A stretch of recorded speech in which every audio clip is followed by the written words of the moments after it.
Assalamualaikum warahmatullahi wabarakatuh. Bismillahirrahmanirrahim. Innalhamdalillah nahmaduhu wa nasta'inuhu wa nastaghfiruh wa na'udzu billahi min syururi anfusina wa min sayyiati a'malina. May yahdihillahu fala mudilla lahu wa may yudlil falan tajida lahu waliyyan mursyida. Asyhadu an la ilaha illallah wahdahu la syarikalah wa asyhadu anna Muhammadan abduhu wa rasuluhu la nabiyya ba'dah.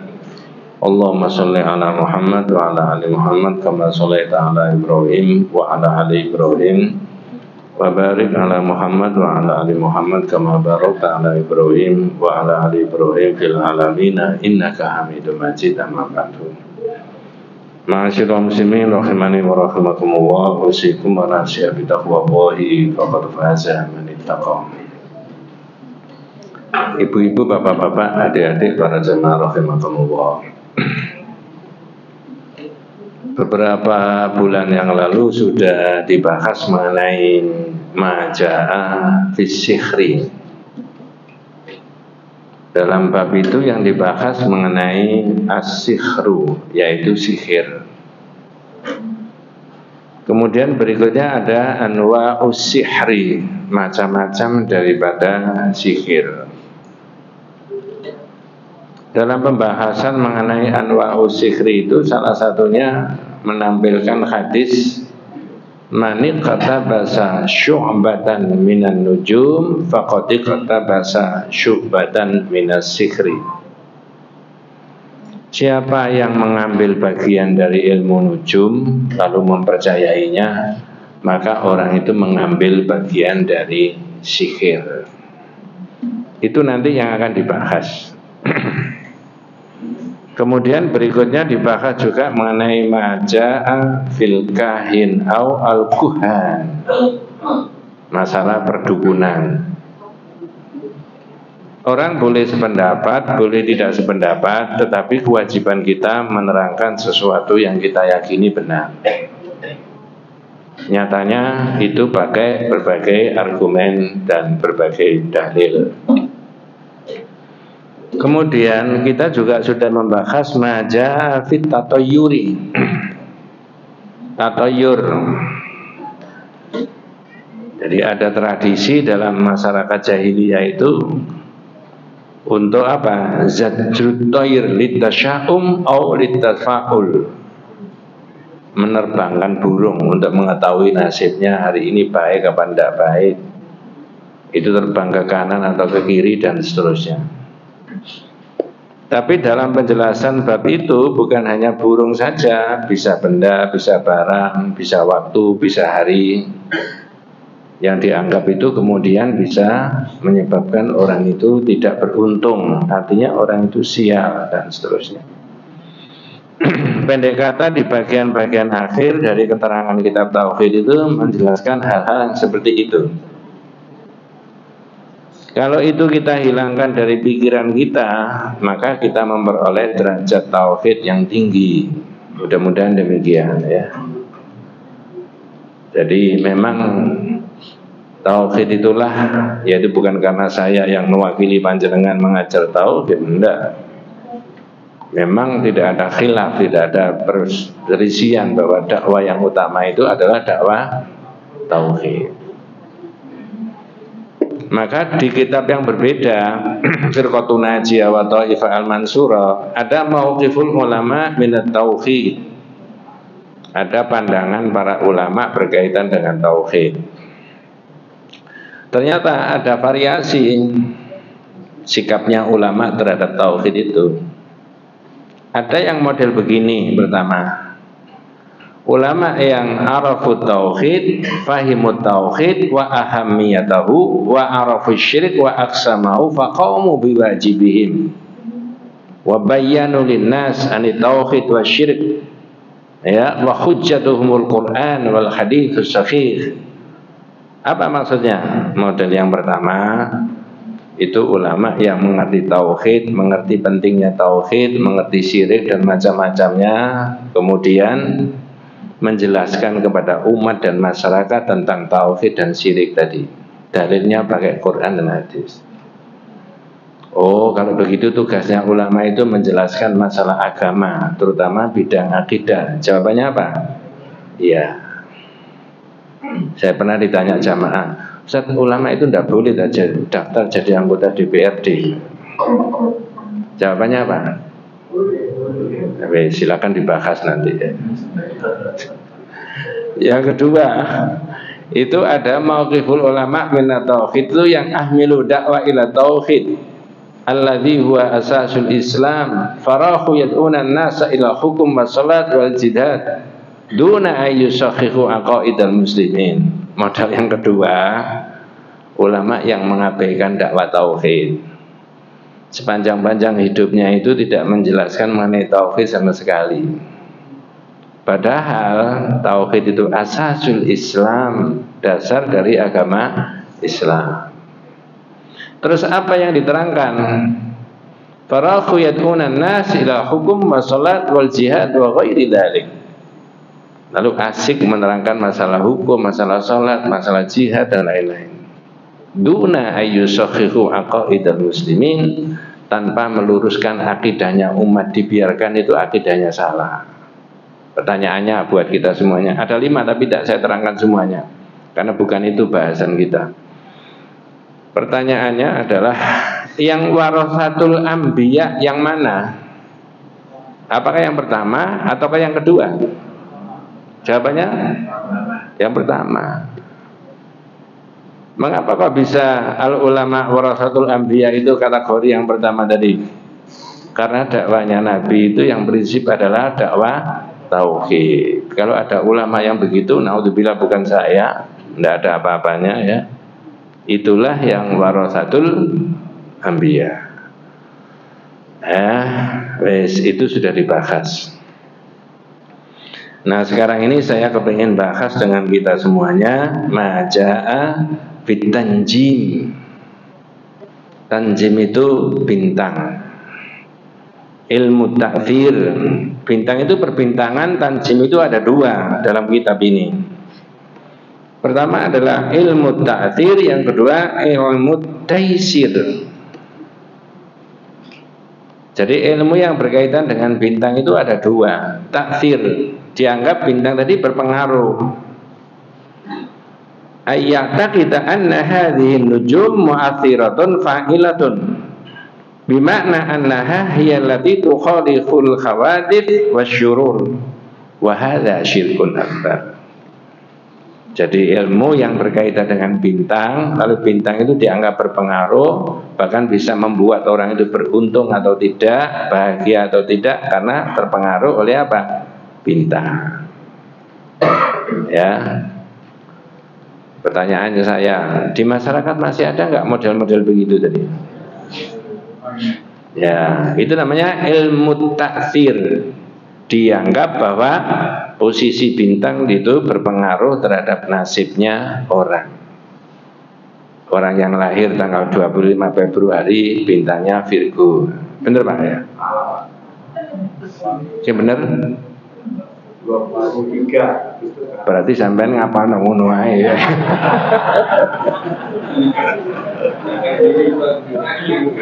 Nah, ini guyon supaya ada pancingan ya. Saya tahu katanya anak-anak Virgo itu berkisar 24-25 Agustus, betul ya? Virgo, bintang pujaan. Jangan dipercaya. Ya. Ini Pak, Islam itu menerangkan sampai begitu-begitu Pak. Ya.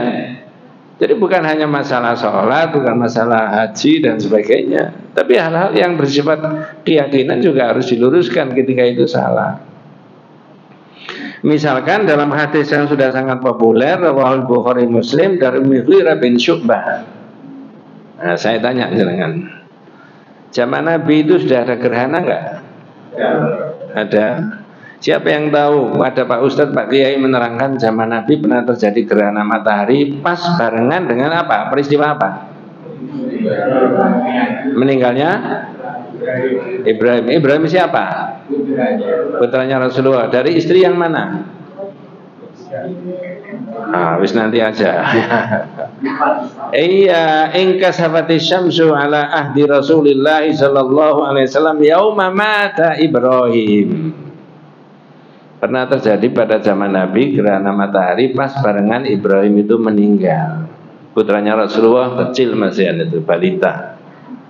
Dari istri yang namanya Maria Al-Qibtiyah. Ya. Kalau saya dan panjangan tidak usah ditanya dari istri yang mana, wis jelas mek ikut tok kan gitu ya. Ini Nabi. Ya. Faqalan nasu, maka orang punya persepsi yang berbeda. Coba, zaman itu sudah ada itu. Apa kata orang-orang saat itu? In kasafati syamsu limauti Ibrahim. Oh, itu ada gerhana itu, makanya Ibrahim itu meninggal. Jadi ada pengaruh direct langsung dari gerhana sampai meninggalnya seseorang. Secara syar'i tidak ada, secara qadari juga tidak ada. Secara syar'i Nabi tidak menyebutkan setiap gerhana mesti ada pengaruh orang itu, anak itu akan mati. Tidak ada. Itu syar'i. Dan Nabi tidak menyebut begitu. Secara qadari tidak ada pengaruh. Ya, sinar-sinarnya terjadi, sisa-sisa sinar dari gerhana itu bisa mempengaruhi kematian, tidak ada. Itu namanya qadari, tidak ada. Tapi persepsinya orang salah. Inkasafati syamsu limauti Ibrahim. Oleh Nabi diluruskan, faqala Rasulullah SAW, inna syamsa wal qamara ayatani min ayatillah la yankhasifani limauti ahadin wala li hayatihi. Para sahabat, sesungguhnya adanya matahari dan bulan itu dua ayatnya siapa? Allah. Maka ayatnya Allah itu ada yang kauniyah, ada yang apa? Syar'iyah. Kedua-duanya tidak boleh dicemooh. Yang kauniyah itu kaitannya dengan alam, benda, barang, tumbuh-tumbuhan dan sebagainya, perubahan alam dan sebagainya. Itu semuanya adalah ayatnya Allah. Nanti bab 48 itu dibahas. Yang kaitannya dengan syar'i, yang kaitannya dengan kauni 58, tapi kaitannya dengan angin. Jadi fenomena alam itu, terutama adanya matahari dan bulan, itu terjadinya gerhana tadi merupakan dua ayatnya Allah. Tidak terjadi gerhana karena meninggalnya seseorang atau lahirnya seseorang, anak-anak kecil, bayi, ya. Fa idza ra'aituhuma fafrahu bisalat, kata Nabi. Kalau sampai tahu ada gerhana matahari atau gerhana bulan, maka cepat-cepatlah apa? Sholat. Ya, saya tidak menerangkan sholatnya gimana, sudah kita lakukan. Makanya di perserikatan itu jauh sebelumnya diberitahu, ya, karena bisa dihitung menurut ilmu apa? Falak. Atau dengan istilah lain pakai ilmu apa? Hisab. Jangan keliru ilmu ngisab. Nah, itu namanya ngisab. Ini ilmu apa? Hisab. Itu namanya ilmu ta'thir, dianggap ada pengaruh. Oleh Islam sudah ditolak, tidak ada. Ya, tidak boleh. Yang kedua adalah ilmu taisir. Perjalanan bulan, bumi dan bintang dan matahari ada ilmunya tersendiri, di garis edarnya masing-masing. Bisa dihitung nggak, Pak? Bisa. Bisa dipercaya? Bisa. Itu perdukunan apa bukan? Bukan. Kitab ini menulis ayyustadalla bisairiha ala masalihid diniyah fahuwa hadza matlub. Kalau perjalanan bulan, bumi dan matahari berkaitan dengan persoalan-persoalan yang bisa dideteksi berkaitan dengan agama, maka boleh. Contohnya itu tadi, nanti tanggal sekian, jam sekian, tahun sekian terjadi gerhana matahari. Ya, daerah-daerah yang bisa melihat gerhana matahari, daerah ini, daerah ini, daerah ini. Maka ada hukum syariatnya. Orang disuruh apa? Disunahkan apa? Sholat. Nah, itu kata Al-Utsaimin, hadza matlub. Kalau itu boleh yang itu. Ya. Maka perserikatan juga memakai ini, metode ini untuk menentukan awal apa? Ramadan maupun awal apa? Ya, Idul Fitri, ya, atau Idul Hijjah. Wes, itu pembahasan yang agak beda, ya. Tapi memang ada dan itu boleh. Lalu berkaitan dengan masalah tanjim tadi, bintang tadi, kita mengikuti pendapatnya Qatadah. Dalam kitab itu ada. Yang menulis, yang meneliti dawuhnya Qatadah ini adalah Bukhari. Qala al-Bukhari fi sahihi qala Qatadah khalaqallahu hadhihi an-nujuma li thalathin. Nah, ada bahasa Indonesianya, Pak? Monggo. Al-Bukhari menulis atau meriwayatkan bahwa Qatadah mengatakan bab yang ke-29 tadi. Al-Bukhari meriwayatkan dari sahihnya bahwa Qatadah mengatakan Allah menciptakan bintang-bintang ini untuk 3 hikmah, sebagai hiasan langit, sebagai alat pelempar setan, dan sebagai tanda-tanda untuk penunjuk arah dan sebagainya. Wes, ada berapa poin tadi, Pak? Kata Qatadah Allah menciptakan bintang itu untuk 3 hikmah. Berapa tadi? Sudah jelas 3. Apa saja tadi? Pertama, untuk hiasan apa?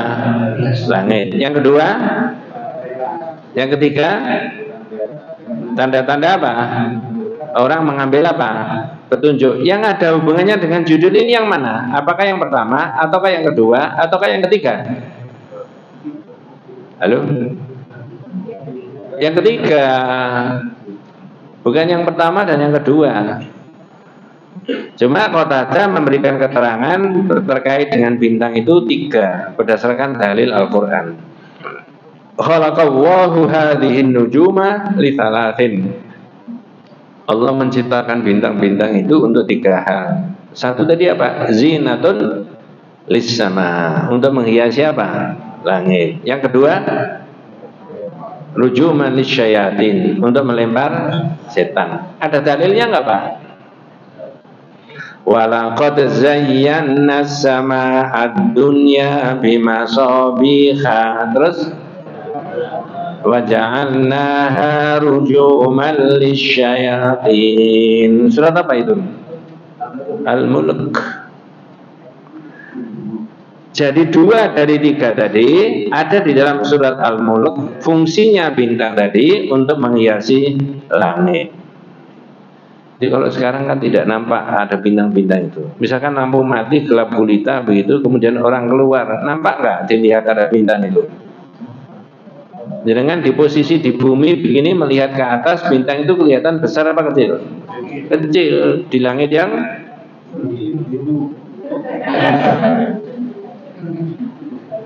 di langit yang tinggi. Amat banyak nggak, Pak? Iya.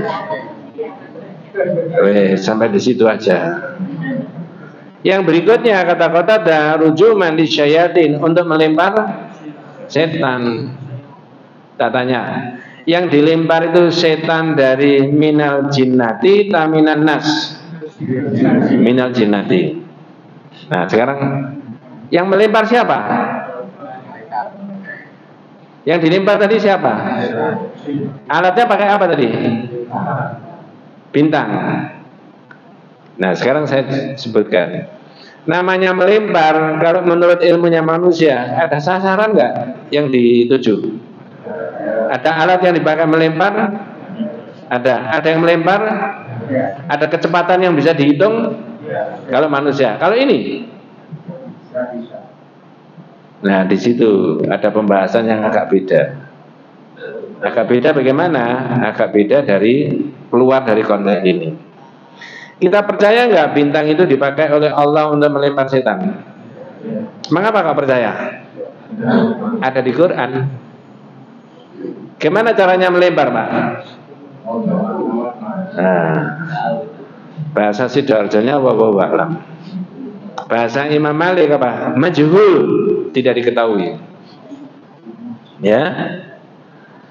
Jadi Imam Malik pernah ditanya model-model kayak begini, dan saya mengajak panjenengan dan saya untuk mengikuti pendapatnya Imam Malik. Insya Allah itu yang paling rojeh. Ketika ditanya tentang Allah itu di mana, jawabannya di arsy. Muridnya tanya terus, gimana masa di arsy? Oh, marah Imam Malik. Apa jawabannya? Al-istiwa maklum. Namanya istiwa, masih itu sudah dimengerti. Wal kaif, bagaimana caranya Allah di situ? Majhul, tidak diketahui. Yang ketiga, al-imanu bihi wajibun. Iman bahwa Allah itu berada di atas, hukumnya apa? Wajib. Mengapa? Ada di Quran. Wasu'alu bid'atun, dan pertanyaanmu itu barang baru. Zaman Nabi ayat itu sudah ada, tapi nggak ada sahabat yang tanya. Ya percaya saja. Tidak pakai tanya bagaimana caranya. Ini juga begitu. Bahwa bintang tadi dipakai untuk melempar setan itu kaitannya dengan yang dohir, apa kaitannya dengan yang gaib? Gaib. Maka kita harus mengikuti sesuai dengan yang disampaikan Imam Malik tadi dalam kitab Firqatun Najiyah wa Thaifah Al-Mansur. Jangan tanya. Tapi kalau ilmunya manusia, namanya melempar, ada sasaran, ada alat yang dipakai melempar, ada kecepatan yang bisa dihitung. Nah, karena ini Allah, aspeknya gaib, jawabannya apa? Majhul, tidak diketahui. Tidak diketahui itu adalah, kalau bahasanya anak-anak yang muda itu, mana aku tahu. Bahasa Indianya, ya begitu. Tidak tahu, tapi percaya saja, karena ada di Quran. Nah, itu sebagian umat Islam di Indonesia tidak mau menerima dengan cara-cara begitu. Harus ditakwili, diurai tidak makna yang sebenarnya. Tapi tauhid tidak mau. Tak kasih sedikit bocoran. Tapi bukan kaitannya dengan melempar setan tadi. Tentang Allah di Arsy. Saya boleh cerita, Pak? Boleh. Tapi menceritakan video yang pernah saya dengarkan, saya lihat. Ada seorang ustadz kelas nasional dialog sama kiai kelas nasional. Ustadznya tanya, Pak Kiai, katanya Allah itu di Arsy. Lah ya itu kesalahannya, kata Pak Kiai. Lah kalau Allah itu di Arsy, Pak Kiai, lebih dahulu mana antara Allah dengan Arsy-nya? Satu. Kata Pak Kiai, Arsy itu bukan alamatnya Allah, itu alamat palsu katanya. Betul, jangan bisa lacak, bisa cari, mesti ketemu begitu. Ustadznya tanya lagi, Pak Kiai, lah kalau Allah itu di Arsy, Arsy itu lebih besar apa lebih kecil daripada Allah? Nah ya itu, maka semua itu alasan itu salah, tidak begitu. Tanya lagi Pak Ustadznya, Pak Kiai, kalau Allah itu turun sepertiga malam, untuk mendekati hamba-hambanya, berarti kalau Allah turun berarti Arsy-nya apa? Kosong. Tak tanya jenengan yang dari yang saya terangkan tadi dialog tadi. Mohon maaf saya tidak bermaksud mengolok-olok ya, dengan segala hormat saya kepada Pak Ustaz Pak Kiai. Itu pakai dalil apa pakai akal? Akal. Ya nggak bisa didekati pakai akal. Oh tentang Allah, tentang Arsy, tentang ini kok pakai akalnya manusia. Itu loh yang sebenarnya. Tapi ngotot. Tidak boleh emosi ya, biasa. Itu ya. Kalau kemudian Allah turun sepertiga malam, itu kalau manusia turun pakai tangga, kalau Allah ya nggak tahu. Ya. Ya, itu. Nanti itu insya Allah sudah keyakinan yang rada paling tinggi ya, agak tinggi daripada begini-begini. Dan itu perdebatan sangat sengit sekali, tajam sekali. Dengan kalau mengikuti di YouTube itu ada begitu. Lalu dialihkan dengan makna yang tidak sebenarnya. Mengapa saya selipkan pembicaraan mengenai itu? Karena di sini ada ayat yang menerangkan bahwa bintang itu dipakai oleh Allah untuk melempar setan. Itu kalau pakai akal. Ya wis, ikut dengan aja, kan nutut gitu aja. Itu bisa begini. Lalu kalau kena gimana? Ya, lalu kecepatannya berapa? Dibandingkan dengan kecepatannya saya, misalkan begitu. Tambah keliru semuanya. Ngomong tentang Allah, kamu mau diukur kecepatannya itu loh. Yang ukur siapa? Nah, kemudian yang ketiga, kata kota dari wa alamat yuhtada biha. Dan bintang tadi dipakai tanda orang bisa mengambil petunjuk. Sekarang saya tanya, apakah petunjuk arah ataukah petunjuk nasib? Petunjuk arah. Pertanyaan berikutnya, apakah ada orang yang terpengaruh bahwa di samping petunjuk arah ada petunjuk nasib? Ada. Di masyarakat itu loh, ada nggak? Ada. Ya. Itu yang tidak boleh di tauhid. Coba dibaca berikutnya, apa kata kota tadi? Faman ta'awwala fiha ghairu dzalika akhta'a. Ya, wa adha'a nasibahu wa takallafa ma la ilma lahu. Monggo. Karena itu para siapa yang masalah ini berpendapat secara tersebut. Iya. Siapa yang kaitannya dengan bintang tadi punya pendapat di luar itu tadi, apa kata Qatada? Maka dia telah salah. Salah, orang tadi salah. Bukan petunjuk apa namanya? Nasib. Ya. Bukan hanya salah, tapi apa? Monggo. Dan menyanyiakan nasibnya. Ya. Dengan hal yang di luar batas. Ya. Wa takallafa ma la ilma lahu bihi. Dan dia memaksakan terhadap sesuatu yang dia sendiri tidak punya ilmu di situ.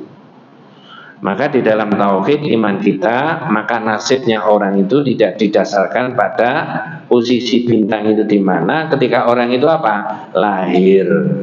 Tapi di masyarakat ada anak-anak yang lahir Sukerto, Mbak Sukerto. Apa Sukerto itu?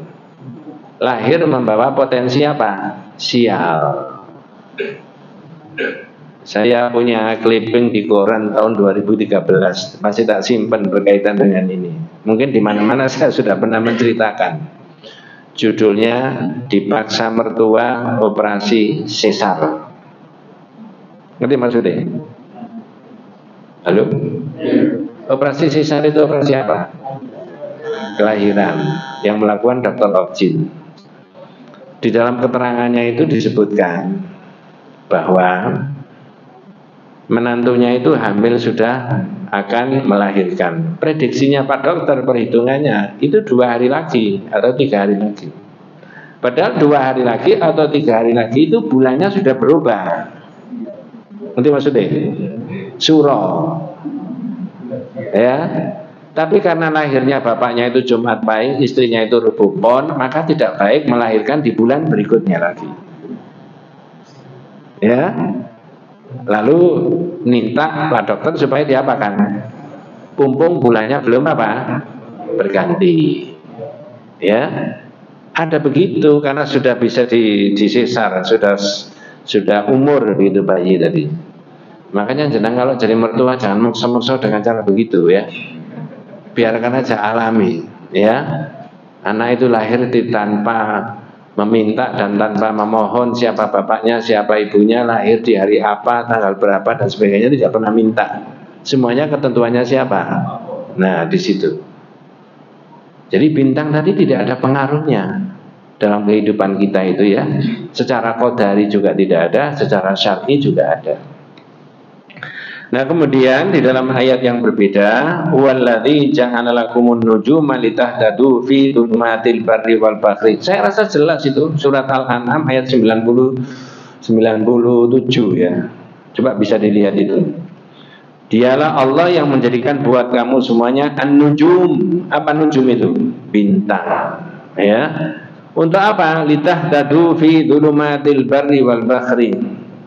Supaya orang mengambil petunjuk fi dzulumatil barri wal bahri ketika gelapnya orang itu berada di darat maupun berada di laut. Sudah ketemu surat Al-An'am ayat 97. Monggo. Di potongan di ayat itu diterangkan begitu ya. Dan dialah yang menjadikan bintang-bintang bagimu agar kamu menjadikannya petunjuk dalam kegelapan di dalam dan di laut. Guys, itu dalam pengertian kita bintang tadi sebagai petunjuk ketika orang itu berada di darat maupun di laut. Sudah jelas berarti bukan petunjuk apa itu Pak? Nasib, tapi petunjuk apa? Arah.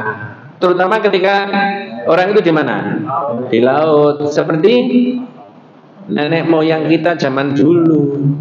Karena nenek moyang kita itu seorang laut. Itu mengetahui arah itu pakai itu.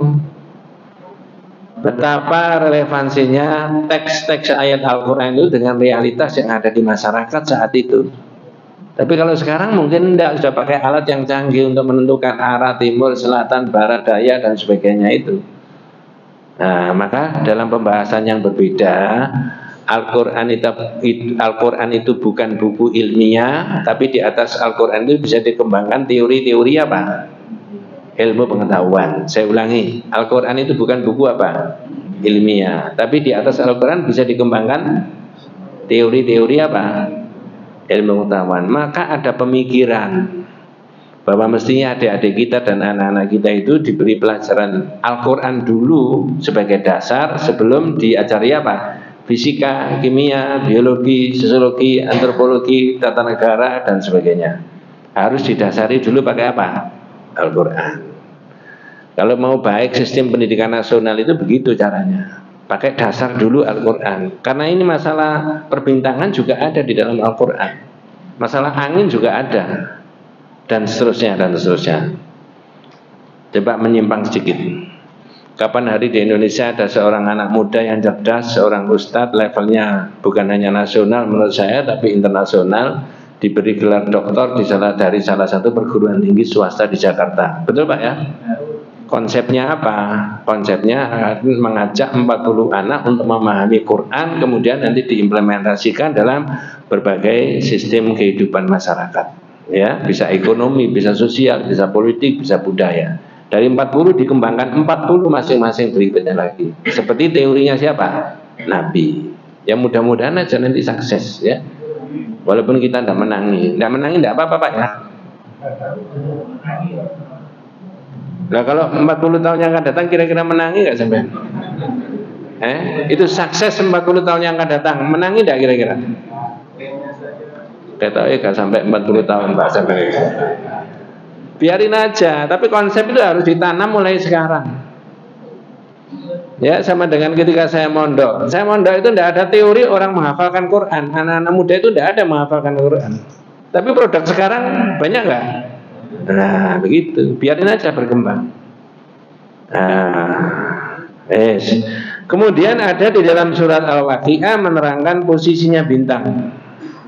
Minta tolong surat 56 ayatnya adalah ayat yang 75 sampai 86 ya. Fala uqsimu bima waqi'in nujum wa innahu laqasamun law ta'lamuna 'alim innahu laqur'anin karim fi kitabim maknun la yamassuhu illal mutahharun. Tapi kita ambil yang bagian awal saja. Nanti saya tanya ketika membaca ayat ini dan terjemahnya. Monggo. Surat yang 56, ayat yang 75, 76 dan 77. Maka aku bersumpah dengan tempat beredarnya bintang-bintang. Ya, berarti yang dipakai Allah sumpah itu apa itu Pak? Mawaqi'un nujum. Tempat garis edarnya apa? Bintang, ada garis edarnya masing-masing itu. Lanjut. Sesungguhnya sumpah itu adalah sumpah yang besar kalau kamu mengetahui. Ya, wa innahu laqasamun law ta'lamuna 'adzim. Sesungguhnya itu sumpah yang besar kalau kamu apa? Mengetahui bahwa sumpah itu adalah sumpah yang sangat besar. Lanjut.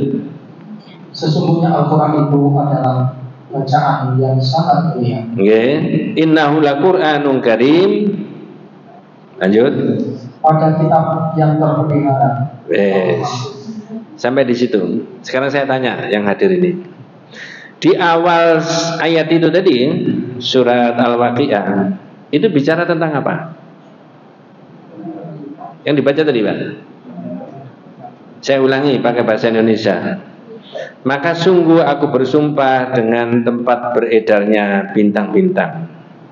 Dan sesungguhnya sumpah ini adalah sumpah yang sangat besar kalau kamu mengetahui.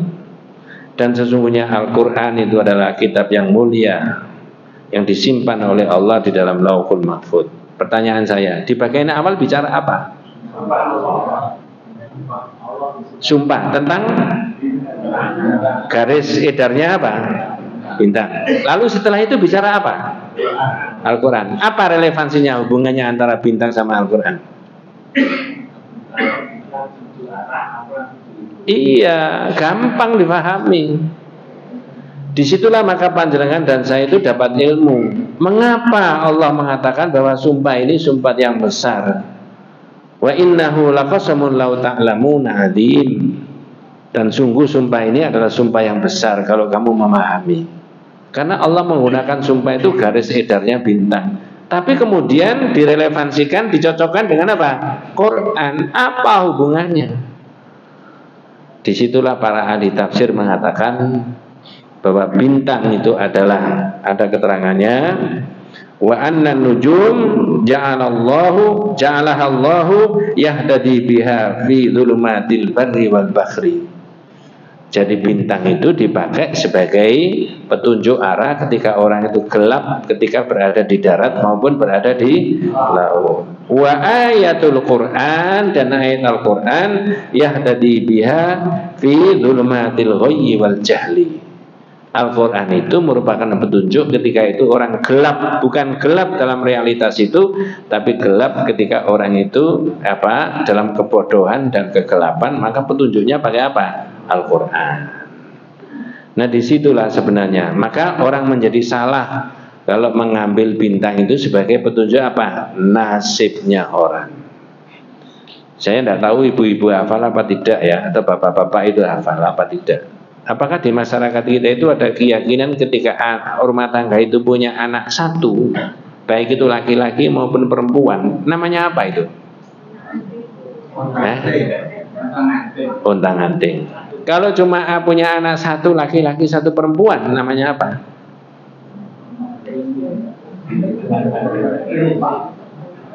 Sampai ini jare wong Jawa tapi gentono gendini.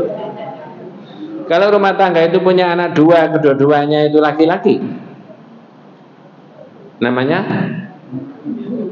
uger-uger lawang. Uger-uger lawang. Kalau keduanya perempuan, kembang sepasang. Boleh kembang sepasang, boleh kembang setangkai. Dalam tradisi masyarakat tertentu, kalau rumah tangga punya anak yang begitu, gentono gentini atau untang-anting tadi, atau uger-uger lawang, atau kemudian kembang sepasang atau setangkai, anak ini rawan dimakan bedoro kolo. Supaya tidak dimakan bedoro kolo, dirubah, ditanggapno wayang lakoni bedoro kolo. Mohon maaf dengan segala hormat, saya tidak bermaksud untuk mengolok-olok orang. Tradisi masyarakat ada enggak keyakinan begitu? Ada. Dan itu menyalahi hukum akidah kita. Iya, ya biarkan aja bapak-bapak kita zaman dulu. Tetapi orang Islam itu tidak boleh membiarkan dirinya tidak tahu agamanya. Maka seringkali hampir tiap ngaji saya sebutkan pesan dari ulama besar, iklam rahimakallahu annahu yajibu alaina ta'allumu arba'i masail. Al-ula wa huwa al-ilmu ma'rifatullah, ma'rifatu nabiyyihi, wa ma'rifatu dinil Islam bil adillah. Ketahuilah wahai saudaraku, wajib bagi kalian itu untuk mengetahui tentang 4 hal. Pertama, al-ilmu. Pakai apa? Ilmu. Ilmu tentang apa? Ma'rifatullah, mengerti tentang Allah. Yang kedua, ma'rifatu nabiyyihi Muhammad sallallahu alaihi wasallam, mengerti tentang apa? Nabi. Yang ketiga, ma'rifatu dinil Islam bil adillah, mengerti tentang agama Islam pakai apa? Dalil. Yang kita bahas ini dalam rangka mengerti agama kita pakai apa? Dalil. Ya. Kemudian yang kedua, kata ulama itu wal ilmu bi wal amalu bihi. Ketika sudah mengerti pakai ilmu tadi, lalu orang itu mengamalkan. Kalau sudah mengamalkan, ats-tsalitsah yang ketiga, ad-da'watu ilaihi, mendakwahkan. Saya tanya, tugas dakwah itu di Pak Kiai, di Pak Ustadz saja, atau di organisasi saja, atau di individu? Nah, individu. Berarti kewajiban kita semuanya. Nah, yang keempat, as-sabru 'alal adza fihi. Maka harus bersabar ketika menjalankan dakwah itu kemudian disakiti banyak orang. Nah itu loh, maka tidak boleh orang menjelaskan, meyakini bahwa seolah-olah bintang tadi berpengaruh pada nasibnya orang. Itu tidak ada, terutama takfir. Yang terakhir pembahasan dari kitab ini ada 3 hal kata Rasulullah. Qala Rasulullah SAW, salasatun la yadkhuluna jannata. Ada 3 kelompok orang yang dianggap tidak masuk surga, diancam oleh Rasulullah begitu. Siapa saja mereka itu? Monggo. Yang terakhir di kitab itu. Abu Musa betulkan Rasulullah SAW bersabda, ada 3 jenis manusia yang tidak masuk surga. Ya, siapa saja mereka itu? Yaitu pecandu khamar. Ya, khamar. Bentar, saya potong dulu. Pecandu apa tadi Pak? Khamar. Minuman apa? Termasuk mirasantika enggak? Iya. Enggak boleh. Mudminul khamar. Ya. Sudah banyak diterangkan, tapi walaupun itu bukan aspek tauhid ya, tidak boleh, hukumnya menjadi haram. Yang kedua apa? Waqati'ur rahim, monggo. Orang yang mempercayai sihir. Nah, yang kedua tadi apa? Yang kedua memutuskan apa? Silaturahim. Panjang keterangannya dan sudah sering Yang terakhir yang ada hubungannya dengan bab ini, musaddiqun bisyihri. Nah, sekarang saya tanya, yang mana yang disebut musaddiqun bisyihri?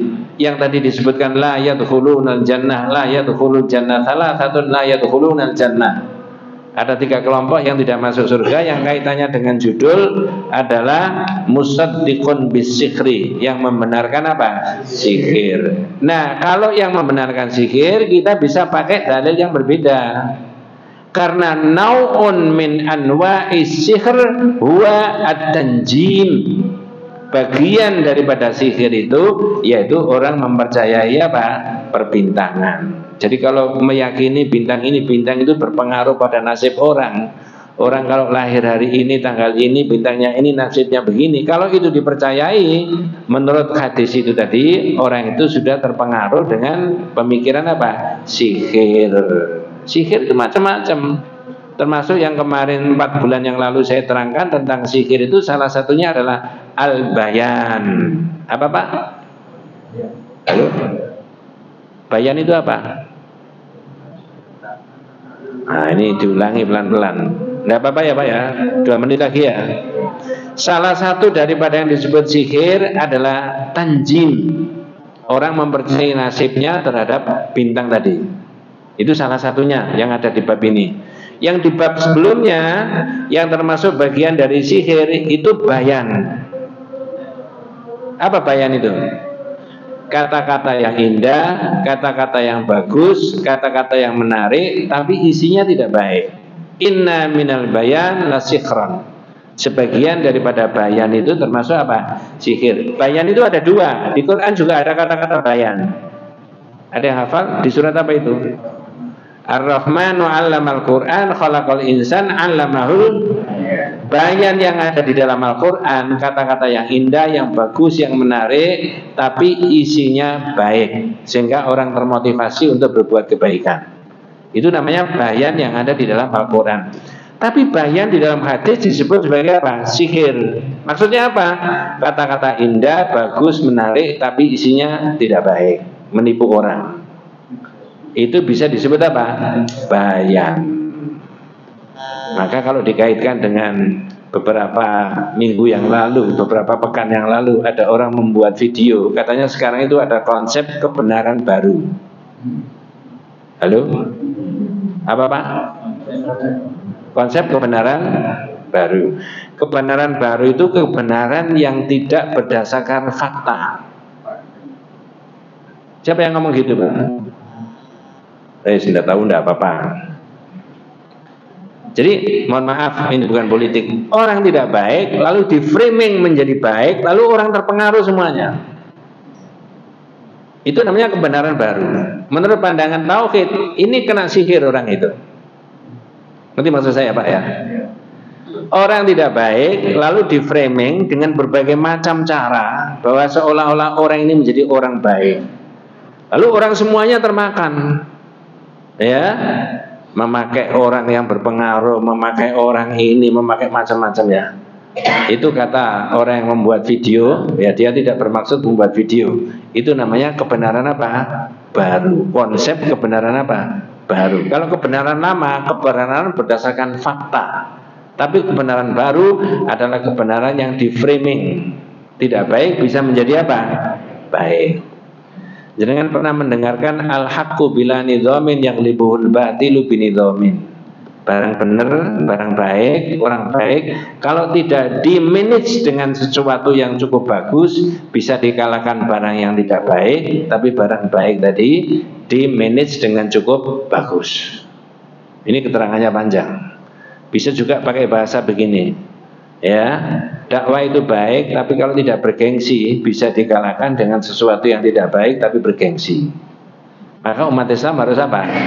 Bergengsi, supaya ada daya tariknya. Masjidnya bagus, tampilannya baik, ininya gitu dan sebagainya. Itu namanya al-haqqu bila nidhamin. Barang benar tapi nggak diatur dengan baik, tidak dikemas dengan baik, tidak dimanage dengan baik, itu bisa dikalahkan dengan barang yang batil. Tapi barang batil tadi dikemas dengan cukup bagus. Wis kalau kurang jelas orang tidak baik lalu dicitrakan baik, bisa terpengaruh nggak masyarakat? Nggak boleh emosi Pak, biasa aja. Kita berpengalaman nggak begitu? Iya. Maka umat Islam tidak boleh terperosok di jurang sampai berapa kali? 2 kali. Nek ngunus nyambung sampean niku ya. Mudah-mudahan kita semuanya senantiasa diberikan rahmat barakah hidayah Allah Subhanahu wa taala dan Allah wa iyyakum ajmain. Kita tutup dengan doa kafaratul majlis. Subhanakallahumma wa bihamdika asyhadu an la ilaha illa anta astaghfiruka wa atubu ilaik. Assalamualaikum warahmatullahi wabarakatuh.